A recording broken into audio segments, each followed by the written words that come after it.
Shallallahu Alaihi Wasallam. Baik, perkenalkan kami dari kelompok 3. Saya sendiri sebagai moderator atas nama Nur Halimah, dan di samping kiri saya atas nama Wahyudi sebagai pemateri pertama.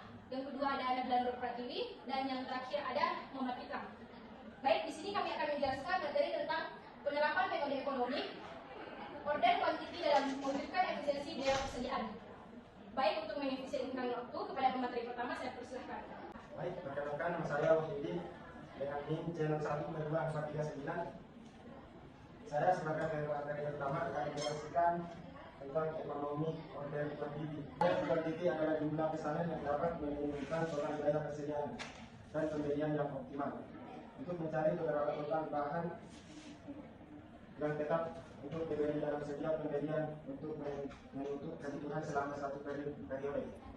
Gambaran secara umum mengenai ROQ adalah suatu metode yang bertujuan untuk mengoptimalkan biaya yang dikeluarkan perusahaan mengenai persediaan, sehingga perusahaan mampu menyeimbangkan antara biaya pengesahan dan biaya penyimpanan. Untuk mencapai tujuan tersebut, ada beberapa faktor yang mempengaruhi. Di antaranya yang pertama, perkiraan pemakaian. Demi kegiatan pembelian persediaan dilaksanakan, manajemen harus melakukan perkiraan persediaan yang akan disimpan untuk proses penjualan. Dan yang kedua, biaya persediaan. Biaya untuk menyelenggarakan persediaan sudah selayaknya diperhitungkan. Di antaranya biaya penyimpanan. Biaya penyimpanan per periode akan semakin besar bila jumlah atau kuantitas bahan yang disimpan semakin tinggi. Contoh biaya pemeliharaan bahan, biaya asuransi dan lain-lain. Selanjutnya biaya pemesanan atau pembelian. Biaya pemesanan akan semakin besar bila frekuensi pemesanan semakin besar. Contoh biaya administrasi. Biaya persediaan. Biaya yang jumlahnya tidak terpenuhi baik oleh jumlah unit yang disimpan dalam perusahaan maupun frekuensi pemesanan yang dilakukan oleh perusahaan. Contoh biaya gaji. Juga pemakaian nyatanya. Persediaan yang senyatanya itu dari periode-periode yang lalu atau akuran demand merupakan salah satu faktor yang perlu diperhatikan karena digunakan sebagai salah satu dasar dalam pengadaan persediaan periode berikutnya. Yang keempat, waktu tunggu adalah rentang waktu yang diperlukan antara saat pemesanan sampai barang siap dijual. Waktu tunggu kali ini diperhatikan karena sangat erat hubungannya dengan penentuan saat pemesanan kembali atau di order point.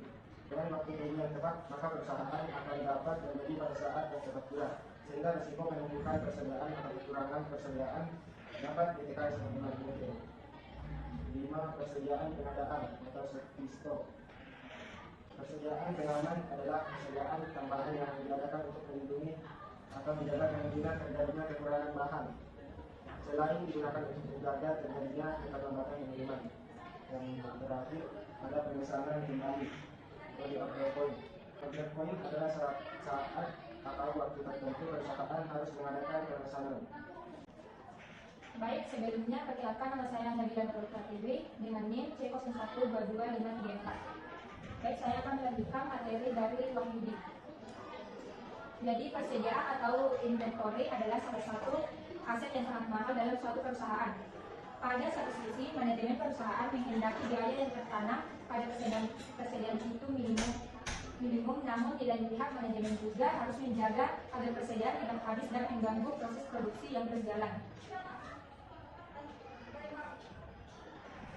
Salah satu tujuan dari pengendalian persediaan adalah meminimalkan biaya yang timbul akibat dari adanya persediaan. Adapun kegiatan-kegiatan yang ada kaitannya dengan penerapan metode EOQ diantaranya yang pertama pembelian atau pemesanan barang, yang dimana aktivitas utama dalam prosedur pengadaan barang adalah pemesanan persediaan.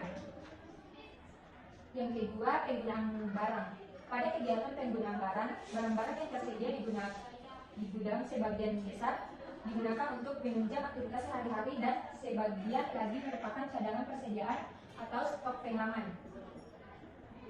Apabila sewaktu-waktu membutuhkan barang tersebut dalam keadaan yang sangat penting. Yang ketiga, ada biaya pemesanan. Biaya pemesanan itu sendiri terdiri dari biaya pemprosesan pemesanan, biaya pengiriman barang, dan pajak pembelian.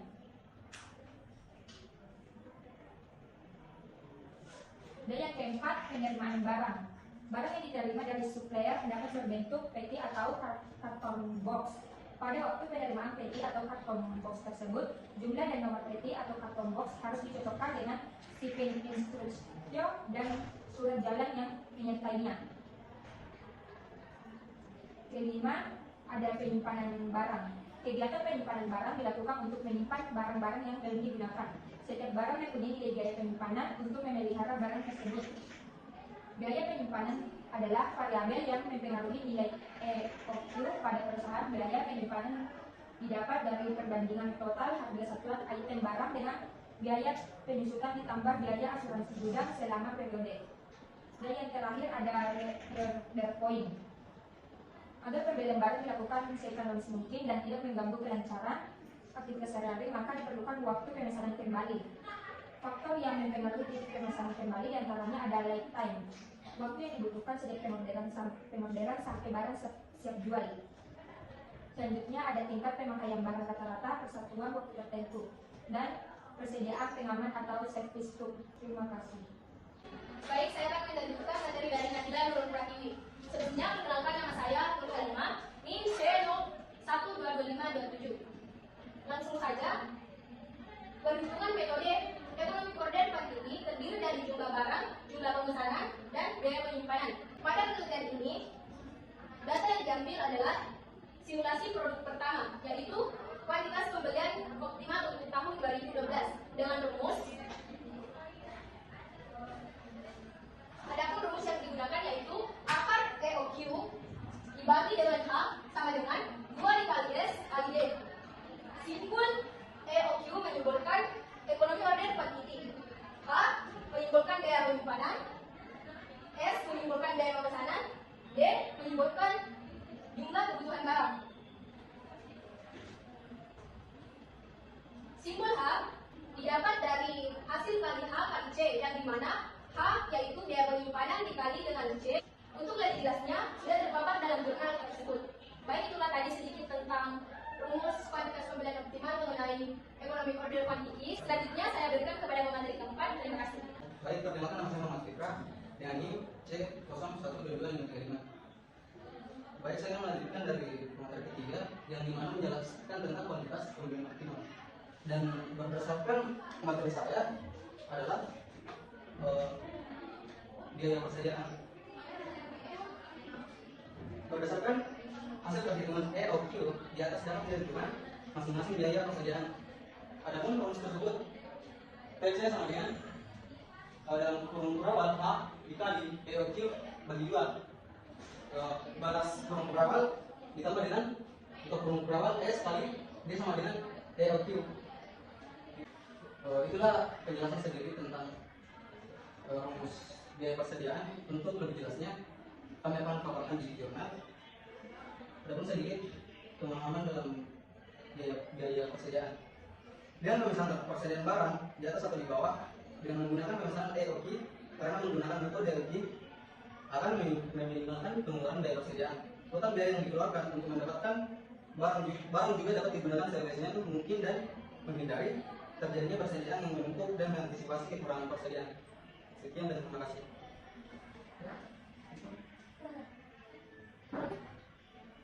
Sekian dan terima kasih. Baik, itulah tadi materi yang dapat kami paparkan. Adapun kesimpulan yang dapat kami tangkap yaitu yang pertama, metode ekonomi order quantity atau EOQ perusahaan dapat mengetahui beberapa pemesanan ekonomis untuk setiap sistem persediaan dan mengetahui frekuensi sehingga penyediaan barang dapat terpenuhi secara maksimal. Yang kedua, ekonomi order quantity berperan dalam menyisihkan biaya persediaan karena pemesanan barang disesuaikan dengan kebutuhan operasional perusahaan sehingga meminimalkan biaya persediaan. Itulah tadi materi yang dapat kami paparkan. Lebih dan kurangnya mohon dimaafkan. Wassalamualaikum warahmatullahi wabarakatuh.